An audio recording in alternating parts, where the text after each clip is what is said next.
Boom, let's talk about it. Okay, so just got back from the practical exam, Utah Journeyman's License practical exam through Prove testing. Um, and guess what? I failed it. I did not pass that. And I'll tell you the story. I'll tell you how I did it. And so I'm going to have to wait 30 days, go back and do it again. And I'll pass it that time. And it's a real shame, but I learned a lot of stuff about, testing. So at any rate, so there's 6 parts of this test. The first part is a doorbell wiring test. Now, I've never wired a doorbell in my life.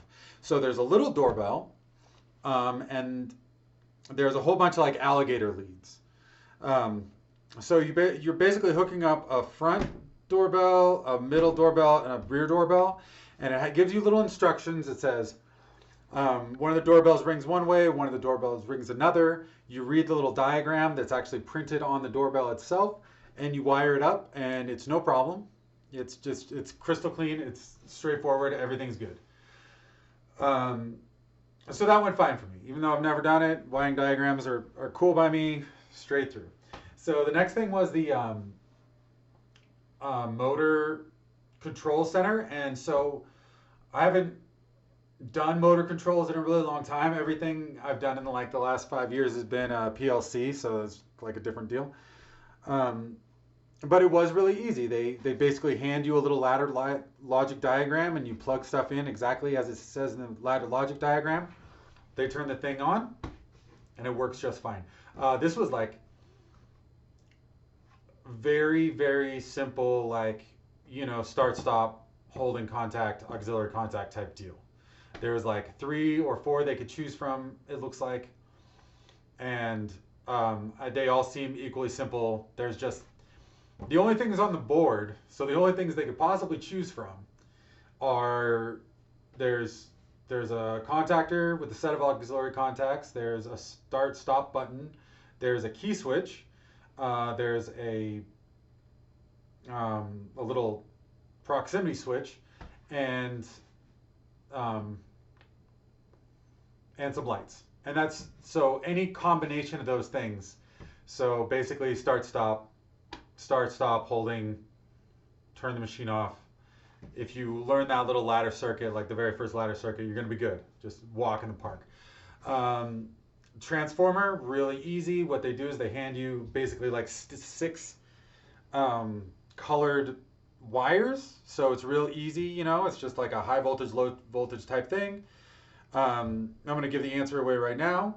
H1 is going to be brown, H2 orange, H3 yellow, X1 black, X2 red, X3 blue, and then XO is going to be white. There's going to be a green, and you're going to want that green tied up into the XO. So that's really the only tricky part about that. There's a ground bus. Use the ground wire, tie it into the XO. Good to go. There's a little conduit bending part, and the conduit bending part is literally box offset, 3-point saddle, box offset, done.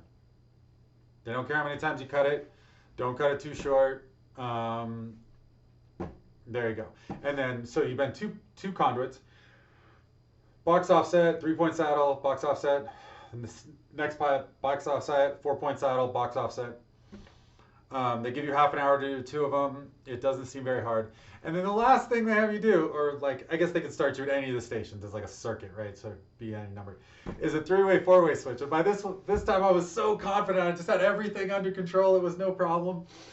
And so they're like, okay, 3-way, 4-way switches, 3-way, 4-way switches. So you just grab these switches. Some of the switches they give you are single pole.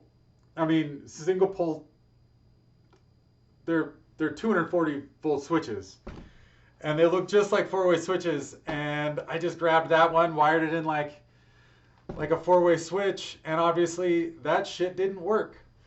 So I get to go back and make sure. So when you're looking at those switches, look at the front and make sure there's not an on-off on there, I guess would be the simplest way. I let my ego get a little bit ahead of me on the very last of it, so I get to go back and wire 3- and 4-way switches next month. You have to wait 30 days. after they grade your test to schedule the new test. So I guess I won't be a master this week. Be a master next month.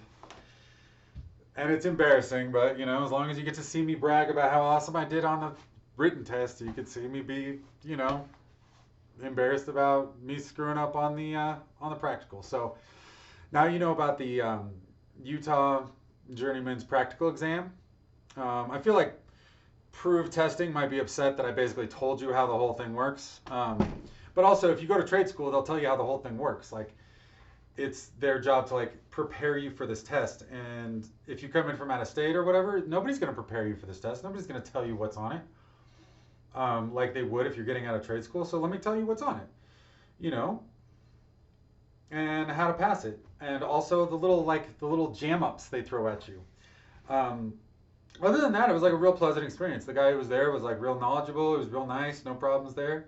And admittedly, like me failing that thing was my own fault. Like that switch was not a four-way switch. Although why they provided it on the four-way switch test, was just to jam me up. And I should have known it when they handed me 5 switches to do a thing with 3 switches on it.